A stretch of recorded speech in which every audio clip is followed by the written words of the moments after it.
Assalamualaikum warahmatullahi wabarakatuh. Masih sama kami di channelnya Bujun Guru Tengah Menolak Cedro.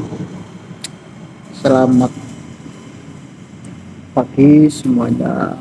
Selamat siang, selamat sore, selamat malam bagi yang melewati melihat video ini pada malam hari, pada sore hari, selamat sore, pada siang hari, selamat siang, pada pagi hari ini, selamat siang.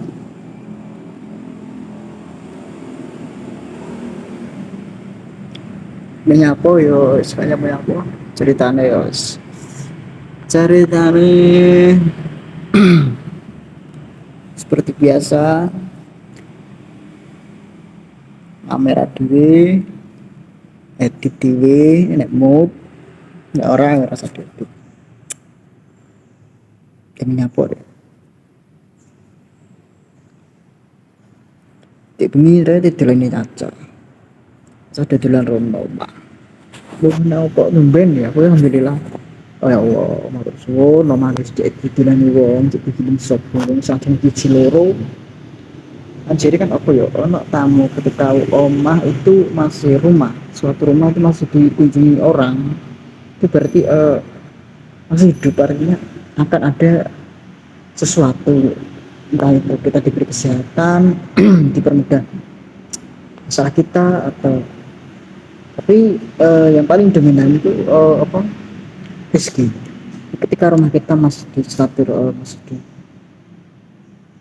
disobo cara Jawa, masih dikunjungi orang, ada yang teman kita, rumah kita itu berarti akan ada rezeki yang nggak disangka. Ya kita kan nggak bisa menyangka kan rezeki ya, nggak cuma uang untuk materi kan, ada yang lain, seperti mungkin kita akan apa ya, jatuh tapi nggak jadi betul jatuh, namun nggak begitu parah. Kemudian juga bisa berupa materi atau uang, seperti itu. Kadang yo apa, cukup kena uang ngajak mangan, ngajak maro ketika dewi di warung itu, uang ketepatan bawa uang ngepres dan kurang itu ada yang bantu. Jadi nggak melulu kepada apa ya, finansial, uang lebih nggak lebih kan, rezeki kan macam-macam. Jadi begitu ya, alhamdulillah demi rara koma nggak sempat video apa ya, isu kan tapi demi ono apa iku pecat niko, terus karo Mas Alpian ya wis kanca-kanca mampir kono, bisa alhamdulillah pecat niko kan wis berjo. Wah nyapa kok rono ya wis tok omah iki, aku marung di rumah, cek marung ke tok omah, ayo mah ayo neng ngono gak, wah aku pengen dolan sama oke ya. Terus dari sini iki wujud omahku soh, jarang tak resiki, jadi malah dua ewo kamar nemen, kamar tuh jet iki delok ruang tamu rusak ramu ini aja saru nih, delok saru terus apa saru lah. Ruang tamu kan ya umumnya kan bersih, kemudian terlihat elok dipandang lah. Aku ora boleh ngerti kandang sapi ya iku 11 sama kandang sapi rusuh mau tamu lah. Aku ya resik-resik bersih-bersih ya apa, mut-mutan juga soalnya alatnya juga kurang. Kemudian ya namanya bujang bos, umumnya canom piye kan berantakan ya, jarang loh canom anak muda itu mau rapi itu jarang. Kalau memang anak muda itu rapi jos top pedang, atlet tenan, atlet kehidupan, tapi isu tangi lapo-lapo tapi dilakoni dhewe, artinya bujang jomblo. Lah awak dhewe niki wis gawan apa, kumuh kan gitu toh, apa apa sih statement apa itu, Kalau tempat kita kotor berarti eh, akan sulit sesuatu di wong nyawang kok jadi ketok segah kita tenger dari itu dia wis masuk lho tenan tiba jadi ini rusak pegah aku wis bener-bener dicamah bu keluarga-keluarga bete-betean apa sanak kerabat kan sebelum bangun direnov rumahnya itu ya alhamdulillah kan dapat direnov dari Kodim dulu pas ibu masih hidup juga dapat dari Kodim aku rame lah pak Kodim gitu lupa ini dari tentara lah tentara itu waktu 2009 kalau nggak salah 2010 9 2010 9 ya situlah antara 2009 sebelum dia lupa itu juga dapat bantuan dari rumah alhamdulillah ya walaupun ke setengah badan tembok cuma ke tembok ya lumayan lah ada perubahan sedikit ya, terus ketika rumah dulu sudah jadi di tempat itu sekitar ada 1 bulan lebih ditinggal sama ibu akhirnya ya udah sempat dipakai gudang tempatnya alat perabot PKK ibu-ibu yo leleng awang apa kan ada nyelek tendang piring dan sebagainya wajan itu kan di delek kono lah akhirnya terbengkalai artinya ya udah nganggur tapi nek isuk dibuka baru pagi biasanya nek ngono kae terus baru itu sempat intinya nggak pagi dibuka sampai 9 tahun lamanya 9 tahun lamanya nganggur rumah itu mungkin hanya dibersihkan kalau mood juga itu pun mbak kalau nggak serasa nggak malas ya sekarang mbak sudah nggak ada ya tinggal aku terserah mau diurus ke piye pokoknya kandang dan piye ya tapi kan yo kalau bisa kan yo tinggalan kan yo kita rawat lah kan yang sulit ngerawat menciptakan itu mudah tapi yang sulit merawat menanam itu mudah yang sulit itu merawat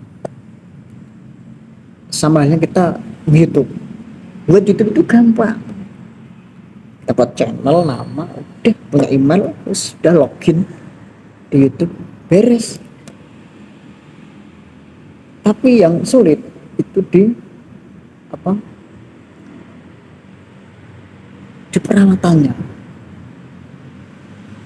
konsisten nggak upload konsisten nggak nonton punyanya orang lain ya nggak begitu konsisten pokoknya intinya dirawat lah jadi seperti itu.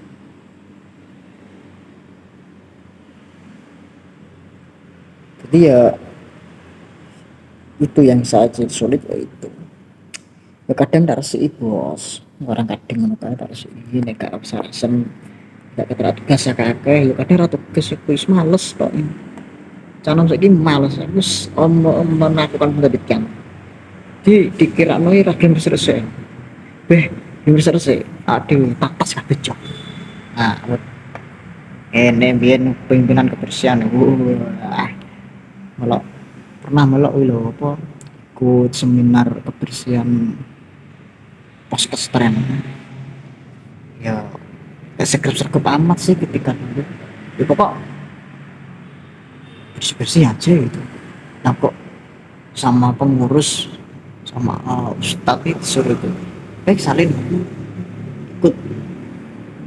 ikut caca aku sih nggak banyak tanya banyak bacot kemana cak enggak salin sholat duha kan itu pagi ada di acaranya di kota tepatnya di Bojonegoro kota di gedung PGRI kalau nggak salah di wilayah Paco sana itu ya, alhamdulillah tapi kalau saya sama diri sendiri ya Allah aku kumuh rusak kotor saya kotor-kotornya tapi kalau saya melihat tempat kemudian kok toh itu kotor